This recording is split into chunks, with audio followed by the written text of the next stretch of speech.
Communication, marketing, recrutement. Vos besoins ont des solutions vidéo avec Décideur TV, le studio.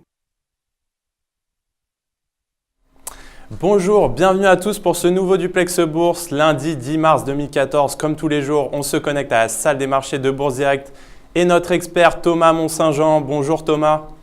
Bonjour Jean-François. Alors la Bourse de Paris démarre bien ce matin malgré la crise en Ukraine. Le CAC est soutenu par le marché télécom. Pouvez-vous nous en dire un peu plus ? Alors la Bourse de Paris se reprend un petit peu après la baisse de vendredi qui effectivement avait été pénalisée par les tensions Russie-Ukraine avec notamment des commentaires de Gazprom sur une éventuelle coupure de gaz. Ça avait effectivement fait chuter un petit peu la Bourse de Paris dans l'après-midi vendredi. Aujourd'hui, la tension est retombée un petit peu. On continuera à subir ces à-coups en fonction de l'actualité internationale et géopolitique. Ce matin, la Chine a enregistré donc un déficit commercial de 23 milliards dû essentiellement à une chute des exportations de 18%. Et parallèlement, l'inflation s'est ralentie à 2%, ce qui est un plus bas niveau depuis 13 mois. Au Japon, le PIB, plus 0,2% au quatrième trimestre, ce qui correspond à plus 1,5% sur l'année 2013. Ça a pénalisé les marchés asiatiques. Tokyo en baisse de 1%, Shanghai moins 2,75%. Ce matin, on a également eu en France le climat des affaires qui est ressorti à 98 pour le mois de février. Et la Banque de France confirme ses anticipations de croissance de 0,2% au premier trimestre, ce qui est conforme à ce qu'on attendait, donc pas de grands changements. Effectivement, le marché est tiré par les valeurs télécom, essentiellement sur la Bourse de Paris. Alors justement, quels sont les supports et résistances à surveiller aujourd'hui ? Alors, le fait que le CAC repasse au-dessus de 4376 est plutôt une bonne chose pour la tendance. Ça invalide le scénario baissier qui s'était ouvert en clôturant en dessous de ce niveau vendredi.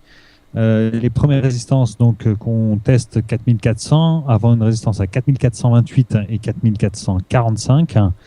Les premiers supports donc 4376 redevient support avant 4346 et ensuite le gap qui est resté ouvert entre 4337 et 4321.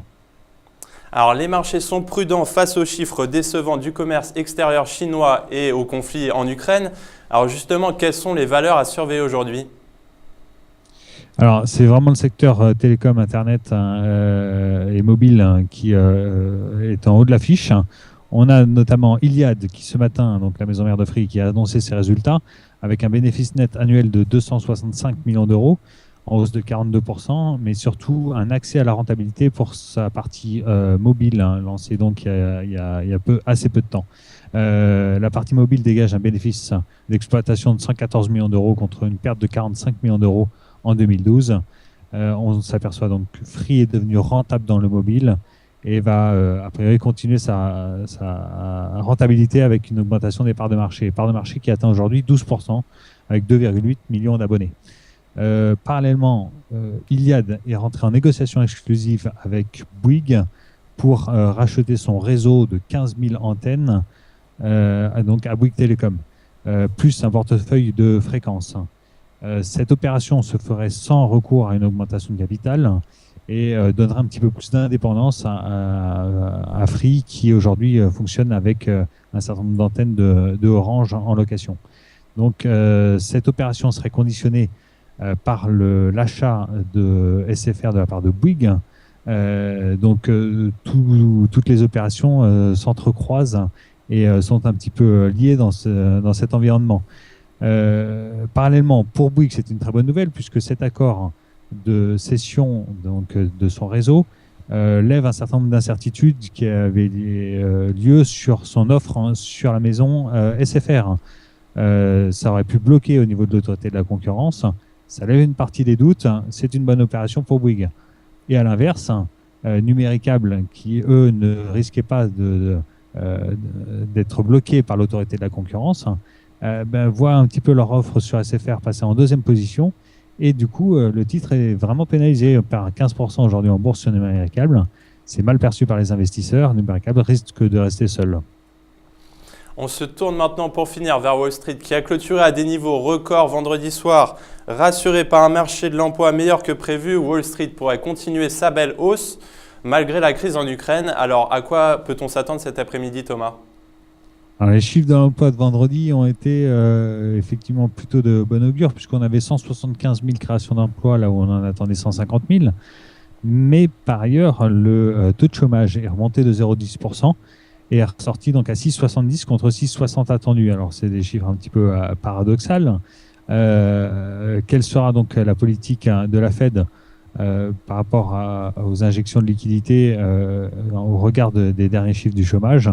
Ça a plutôt été bien perçu vendredi par les investisseurs. Et du coup, le ralentissement, j'allais dire, progressif du robinet de liquidité de la Fed sera vraiment progressif.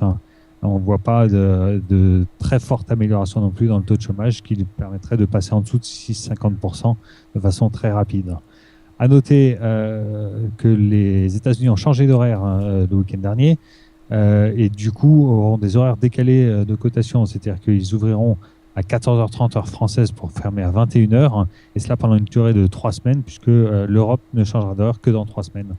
C'est à souligner. Du coup, tous les chiffres macroéconomiques sortiront aussi avec une heure d'avance par rapport à l'habitude.